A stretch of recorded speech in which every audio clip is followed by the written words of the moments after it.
ও ভাই রে ভাই, আসাম থেকে রাজার এন্ট্রি নিয়ে দেশে ফিরলেন ঢাকায় সুপারস্টার শাকিব খান। কিছুক্ষণ আগে এমন একটা ভিডিও ভাইরাল হয় সোশ্যাল মিডিয়ায়। হোটেল থেকে একদম রাজকীয় ভাবে বের হতে দেখা যায় দুই স্টারকে।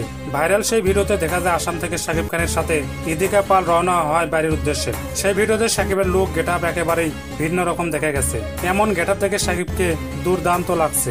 শাকিবের এমন লুক গেট আপ দেখে নজর কেড়েছে শাকিবিয়ানদের। তবে আসামে অনুষ্ঠান শেষ করে অনেকটাই ফুরফুরে মেজাজে দেখা গেছে তাকে। কেননা আসামে এত ভক্তের ভালোবাসায় সিক্ত হয়েছেন শাকিব খান। হয়তোবা সে ভক্তের কথা প্রতিনিয়ত ভাবে তুলছে তাকে। ইদিকা পাল ও শাকিব খান একসাথে কলকাতার উদ্দেশ্যে রওনা দিয়েছেন বলে জানা যায়।